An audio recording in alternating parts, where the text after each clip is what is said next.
Hello guys, Sir Grandelot here. I hope you like nerfs, because if you do like nerfs, you're in for a good time. If you do not like nerfs, and there's a couple of specific characters that you do like, you may be in for a bad time, but, you know, it is what it is. We need to move on with our life. I'm a couple of days late, by the way, with a look at the developer's note, but real life work and stuff like that have been obliterating me. For me, in all of these developers' note posts, there are a few things that are extremely interesting. One is specifically some of the shenanigans regarding save data. Because unfortunately there are some things that they give a little bit of taste to it, but they don't go into specific. For example, neutral cards are calculated at a fixed value, regardless of whether Epiphany has been applied. Good, but what is the fixed value? Is it 10, like now, for a basic neutral, or is it going to be more than that? It could make neutral cards more interesting to get during the course of a run, could make them the same, could make it worse. We have to see.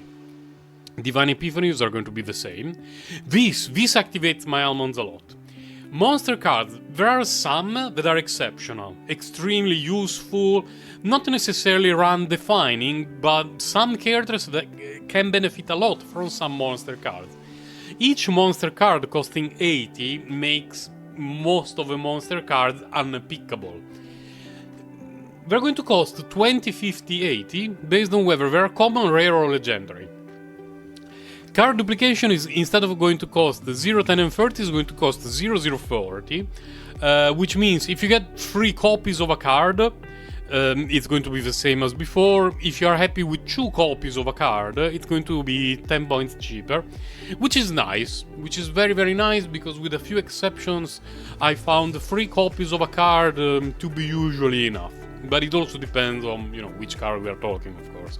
Because if it's like Veronica's Repose, and you get the Epiphany, draw 2 cards, get 1 AP, and it costs 0, you want 25 of that.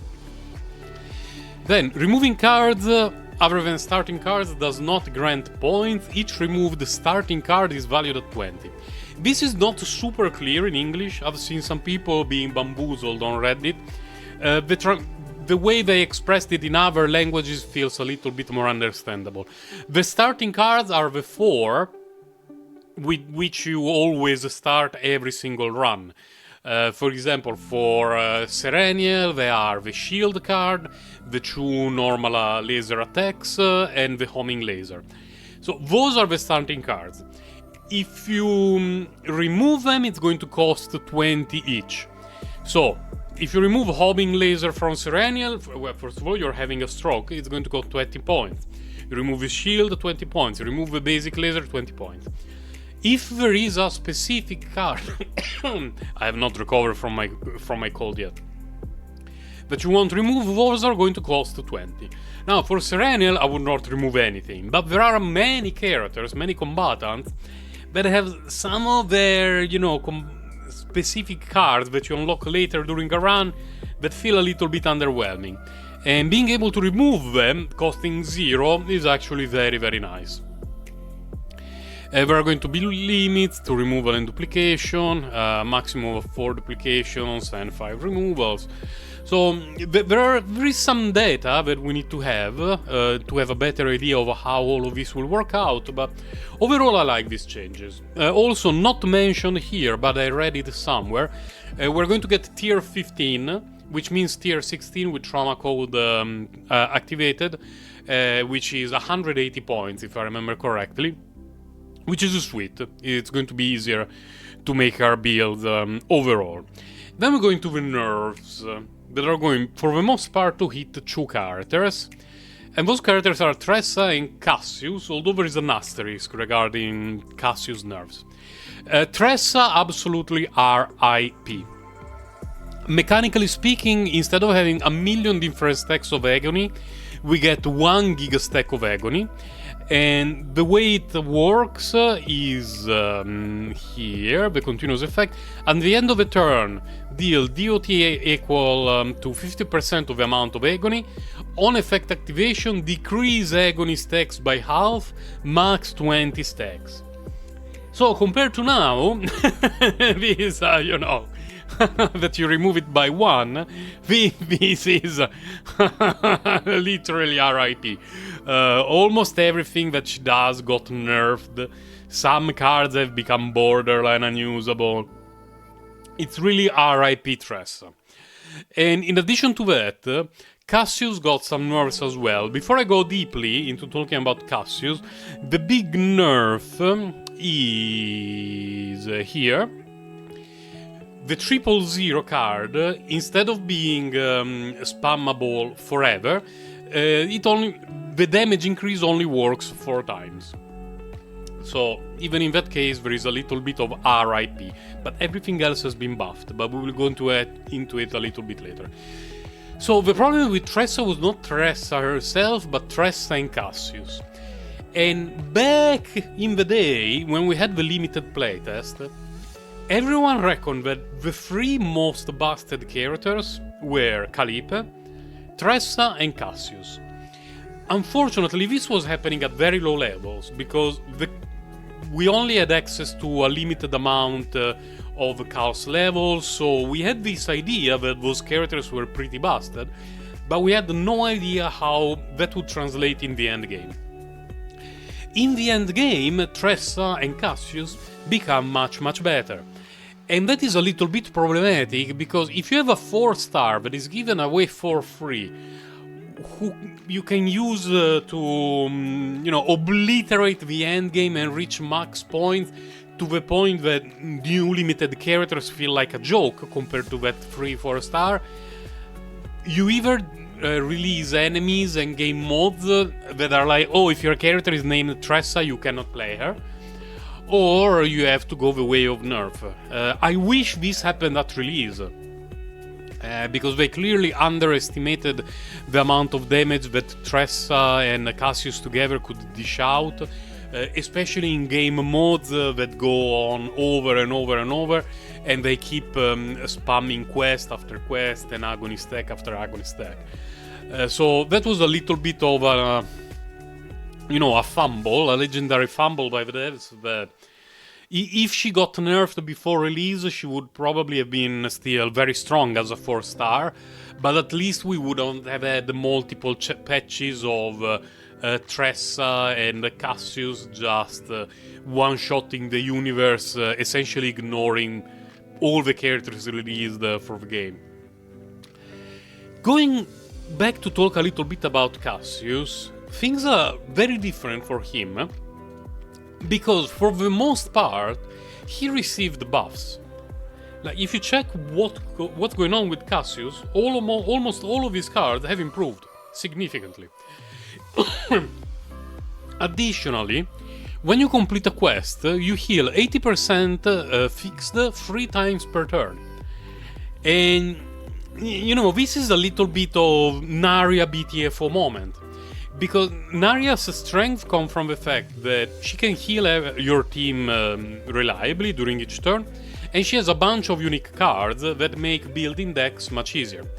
The problem is, we are going to get soon an update during which, when we copy cards, we can select which combatant is going to be the one for which we select a card.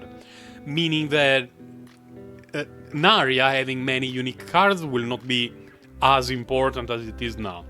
In addition to that, Cassius becomes much better at healing. This one becomes a better healing, this one becomes a better healing. You can heal 80% 3 times for free each turn by completing a quest. So, I wouldn't say necessarily Narya forever BTFO, because you can actually play Narya and Cassius together and they work quite fine. But there is no need to doom post about Cassius. He actually becomes better as a sustain for Chaos runs. He just no longer is the guy that can essentially solo the end game while your limited characters for which you swiped $500 trying to get Manifest Ego 6 deal 0.5% of the damage, because it feels a bit bad. And another interesting thing are all the buffs that characters are getting. Some are a bit surprising for me. Like, okay, counterattack gets buffed, nice, because it's a bit trash right now. Nia gets a few buffs, nothing particular, and unfortunately, the devs here have not been specific at all. They pulled a Kung Po like, there will be buffs, they will be significant, they will be impactful, all the sort of stuff. Thumbs up if you would know what I'm talking about. It's a silly movie. So very generic mentions about the buffs and things that will be increased, but we don't know how much. There are a few in particular that interest me a lot. One is Yuki. Make Yuki playable again. Well, make Yuki playable, not again, because ever since she was released, she has been an extremely cope character, and that comes from someone with Manifest Ego 5 Yuki. She feels like a 4-star at Manifest Ego 5. Here they're mentioning a bunch of damage amount increases, nice, and a single strike, a single target damage epiphany for Trickery Strike, which it already has one, so maybe we will get more than one, but we shall see. I'm shocked that Iceberg Cleave is not getting any buff. Because Iceberg Cleave is supposed to be the signature card of Yuki, with the animation and the iceberg and her badonkers in front of us, hovering left and right. And if you do not have Manifest Ego 1, Iceberg Cleave gets a damage reduction. I was 100% expecting something about that, but no. They talk about Epiphany, that I mentioned anything. I really hope these buffs will make Yuki more usable. And Kizuru is going to essentially be a new character. I'm very glad about this. Because if you have Kizuru and you try to play her, you can see there is potential. A lot of potential. But she's so clunky to use. Really, really so clunky. And Karmic Flames, the fact that you need to use it on a target, and when the target dies, if you do not have Karmic Flames in hand at the moment, then your stack building is trash. And you need to wait until you draw Karmic Flames, or you need to have a specific epiphany that when you kill something, you get Karmic Flames in your hand, but then you need to cast... Oh, it's terrible. And Inhibit... Finally, it will be possible to generate action points, because it's a card that more often than not, like, it's one of her signature abilities. I remove that card from most of my decks, and it's embarrassing. So I'm glad they're going to change it. It reduces the cards. Oni Hunt, good. They're going to increase the damage. This one is extremely impactful. The fact that if you have Shadow of the Moons somewhere together, they melt together before you draw them. So they do not occupy slots in your deck or in your graveyard. That is incredibly useful.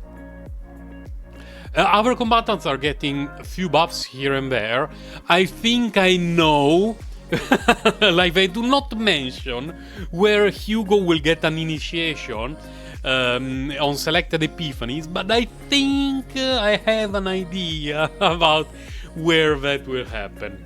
And overall, for the most part, our combatants are going to be buffed, and it will be interesting to see how that will happen. Some partners are going to be buffed as well. I really like the buff for West Mako. This is essentially the limited partner that were released until now are getting a buff, because they were...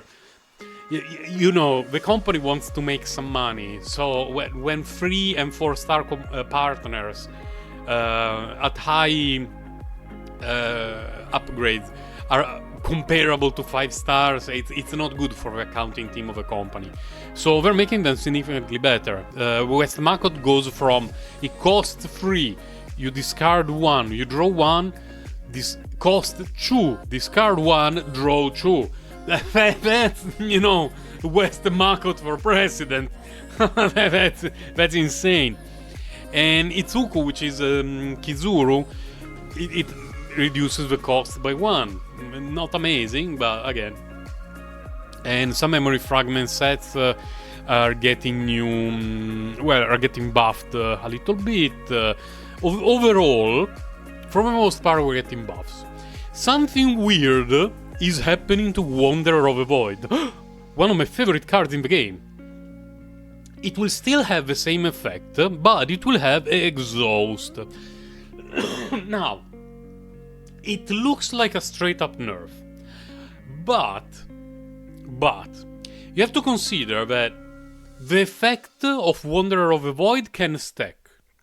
Meaning that if on turn 1 you play 2 Wanderer of the Void, is it Wanderers of the Void or Wanderer of the Void? I don't know. 2 of that card, the effect is going to last for 2 turns. If you play 3, it's going to last for 3 turns, and so on. If it has Exhaust, which is going to happen during the next patch, it means that you can use your Wanderer of the Void, the effect is there, and you no longer draw them. So if in your deck you only have 1 Wanderer of the Void, this is a straight up nerf. You need to wait to play it and have it in your hand at the right time. But if you have a deck, and I like to give my Wanderer of the Void to Cassius, a Cassius deck with, let's say, 2 or 3 Wanderer of the Void, and Cassius has also access to the Joker card, which you can draw Wanderer of the Void.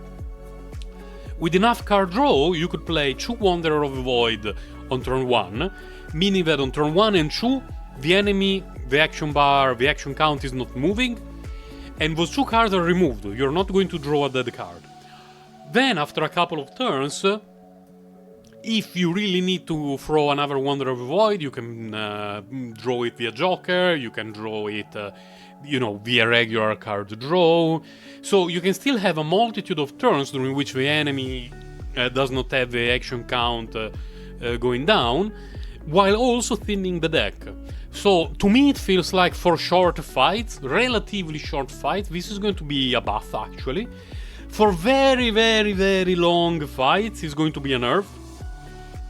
But it's a neutral card and any character can have it. So on day 1, what I will probably be doing during the new season is to spam Chaos runs with, maybe the new character. I don't know what 9 will do. Definitely Serenial. And probably Cassius, just to have a save file for Cassius with 2 or 3 Wanderer of the Void, the new version, and 1 or 2 Jokers, so that, with a thin enough deck, you can spam all your Wanderer of the Void early, and for a multitude of turns in a row, you do not have to worry about mechanics that happen after your enemy acts. So I'm actually not too concerned about this nerf, and I'm doing air quotes about that nerf. We shall see how it feels. It will also depend on how new encounters, new enemies, and new endgame battles will shape up to be. But we shall see. Here are the changes for the monster cards. Some are interesting because, for example, Chilling Godfather, which is this one, is a card that I enjoyed playing a lot because especially with the Forgotten Card of the Hunger, you can do some very interesting shenanigans because it's an extra way to take a card from your hand and put it back in the deck. Plus you draw 1. So you have the Eternal Hunger in your hand, it does nothing after you have it in your hand, whoop, it goes back in the deck. And you draw a card. And since it's common, it's very cheap. Adding it to the deck is fairly, very cheap. So I will actually be picking up the Chilling Godfather if I'm having a run during which I can have the Eternal Hunger on some of my characters. Unfortunately, the legendary cards, costing 80, and the rares costing a fuck ton, it's a bit painful. The Spirit Cat Fox has been nerfed into oblivion, so RIP Fox mains. Overall, it will be interesting to see how much, especially how many of the common cards, of the common monster cards, will get used now that they are significantly cheaper. Because honestly, 20 it's very affordable. In a multitude of decks, I wouldn't mind some of the common monster cards. And that's about all for the changes. Overall, I'm happy about the changes. Tressa Cassius definitely needed a rework. Most combatants are going to get some kind of buffs, and overall the balance of the game seems to be going in the right direction. So, for the most part, I would say this update gets a big thumbs up from me, and we will know more about it in the next few days. Bye and take care!